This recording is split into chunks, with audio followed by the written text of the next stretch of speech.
अस्सलाम वालेकुम नाज़रीन, मेरा नाम अली हैदर है और आपका शुक्रगुजार हूं कि आपने मेरी ये वीडियो देखने के लिए वक्त निकाला। नाज़रीन, बहुत सी अहम चीज़ें हो चुकी हैं इस वक्त और सबसे अहम खबर जो ये है कि ये जंग अब सिर्फ और सिर्फ गजा की हद तक महदूद नहीं रही है। ये जंग अब बहुत बड़ी हो चुकी है। इस जंग में अब पूरी दुनिया शामिल हो चुकी हुई है। नाज़रीन, इस जंग का हिस्सा अमेरिका भी बन चुका हुआ है और जब मैं कह रहा हूं इस जंग का हिस्सा अमेरिका बन चुका हुआ है, इसका मतलब ये नहीं कि अमेरिका जो इसराइल का साथ दे रहा है। इस वक्त अमेरिका हुकूमत की बात नहीं कर रहा, इस वक्त अमेरिका फलस्तीन के साथ खड़ा हुआ है। अमरीकी फलस्तीन के साथ खड़े हुए हैं। अगर मैं ये कहूं कि इस वक्त दुनिया की चंद गैरतमंद कौमों में से एक कौम अमेरिका बन चुकी है तो शायद ये गलत नहीं होगा। अमेरिका में स्टूडेंट्स, देखिए स्टूडेंट्स जो है वो 15-16 साल से लेकर के 30-35 साल के लोग जो है वहां पे तालिब इल्म रहते हैं।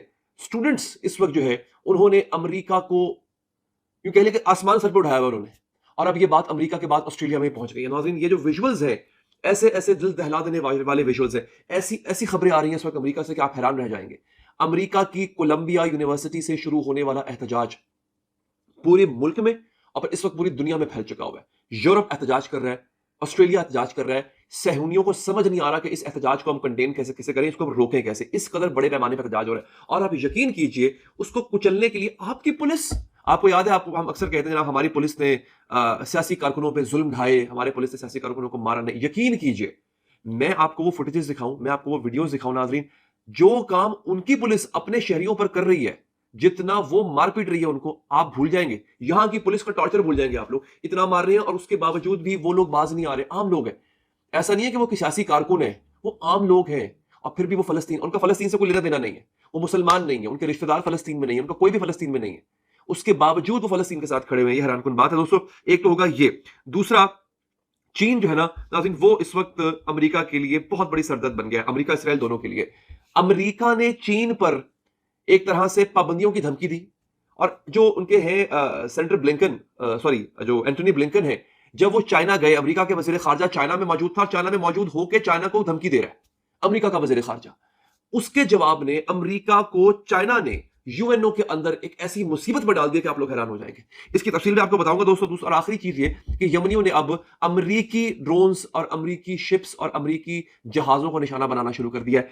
ये भी नाजरीन एक बड़ी खबर है, इससे भी पर्दा इंशाल्लाह आज हम उठाएंगे दोस्तों। आगाज करते हैं एक छोटी खबर से। ट्विटर के ऊपर बड़ी तनकीद हो रही है। नेल्सन मंडेला बहुत बड़ा नाम है। नेल्सन मंडेला का जो पोता है वो अब फलस्तीन की जंग आजादी है फलस्तीन में उसका हिस्सा बन चुका हुआ है। देखिए ना, हमारे यहाँ बड़े बड़े सेलिब्रिटीज अभी भी एक बयान देने से भागते हैं फलस्तीन के हक में। तो नेल्सन मंडेला का जो बेटा है, पोता सॉरी, वो अब अल्लाह भला करे आपका फलस्तीन की आजादी की तहरीक का हिस्सा बन गया। तो अभी ट्विटर के ऊपर बहुत ज्यादा ये तनकीद हो रही थी, एक्स के ऊपर या ट्विटर के ऊपर, कि उसका जो अकाउंट है वो ट्विटर ने बंद कर दिया, सस्पेंड कर दिया है। यानी इलॉन मस्क जो पहले फलस्तीनियों के साथ खड़ा था, उसको यहूदियों ने ऐसा प्रेशराइज किया है कि वो अब सहूनियों के साथ खड़ा हो गया जाके। अच्छा, एक तो हो गई सूरत नाज़रीन ये।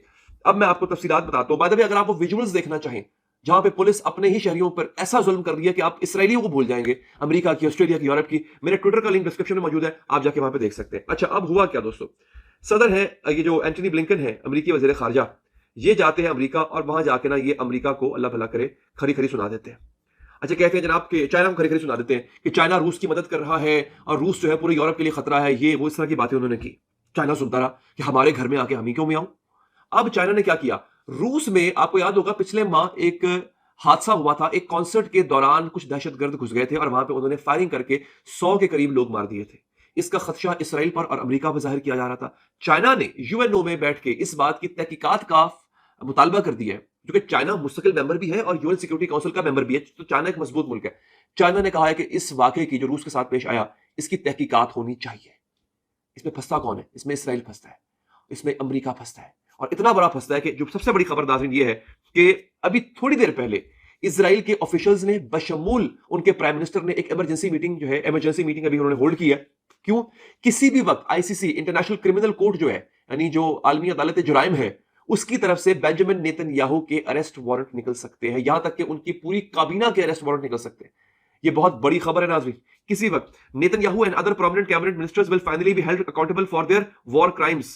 अब आप देखिए कि इनके अगर अरेस्ट वारंट निकल आए, इन्हें गिरफ्तार कैसे किया जाएगा? क्या इंटरपोल जाएगी, वो गिरफ्तार करने जाएगी, किस तरह? ये मैं जो इसके बाद का सिनारियो है, मैं उसको बेसिकली देखना चाह रहा हूं कि नेतन्याहू के हाथों में हथकड़ियां लगी होंगी, उसको किस जेल में भेजा जाएगा, कि सब कैसे होगा नाज़रीन। ये मेरे लिए एक बहुत बड़ा चैलेंज है। एक तो ये बहुत बड़ी खबर है दोस्तों। और चाइना इस सबके पीछे पड़ गया है। चाइना कह रहा है कि नहीं, हम नहीं छोड़ेंगे दोस्तों आपको। तो ये एक बहुत ही यूं कह लें कि एक कमाल की खबर है नाज़रीन। अच्छा, इससे पहले कि मैं आगे बढ़ूं, लाहौर में एक वाकया पेश आया। लाहौर का बड़ा वाकया जी, अजीब व गरीब वाकया हुआ है। जर्मन एम्बेसडर जो है वो एक जगह पे स्पीच दे रहा था, और स्पीच भी थी जनाब सिविल राइट्स, इंसानी हुकूक के बारे में। एक कॉन्फ्रेंस मुनक्किद की गई लाहौर के अंदर। जर्मन एम्बेसडर को, जर्मनी के सफीर को वहां पे बुलाया गया। पाकिस्तानी नौजवान वहां पे पहुंच गए। अच्छा, बाकी बड़े सुकून से बैठ के जर्मनी के सफीर की जो है वो गुफ्तगू सुन रहे हैं। पाकिस्तानी कुछ वहां पे पहुंच गए, उन्होंने नारेबाजी की, उन्होंने ऐसी धो धो के सुनाई जर्मन सफीर को। उन्होंने कहा कि तुम सिविल राइट्स की बात करते हो, तुम किस मुंह से सिविल राइट्स की बात करते हो? मतलब जर्मनी वो मुल्क है जिसने अमेरिका के बाद सबसे ज्यादा मदद की है इसराइलियों की। अभी हाल ही में जो जंग चल रही है, जो जुल्म सितम चल रहा है गजा, अहले गजा पे, जर्मनी के बाद सबसे ज्यादा अमेरिका के बाद जिस मुल्क ने सबसे ज्यादा साथ दिया है इसराइल का, वो जर्मनी है। तो वो कुछ पाकिस्तानी वहां पे नाज़रीन पहुंच गए थे। तो लुब्बे लुबाब इस वीडियो का नाज़रीन ये है कि इस वक्त पूरी दुनिया सरापा एहतजाज है, और पूरी दुनिया के अंदर इस वक्त एहतजाज स्टूडेंट्स कर रहे हैं इसराइल के खिलाफ, इसराइली मजालिम के खिलाफ। और अमेरिका के बाद अब ऑस्ट्रेलिया भी इसी डगर पर चल पड़ा हुआ है। वो तमाम वीडियोस मेरे ट्विटर अकाउंट पर मौजूद है। ट्विटर का लिंक डिस्क्रिप्शन में मौजूद है। अपना बहुत ख्याल रखिए। अल्लाह के बाद।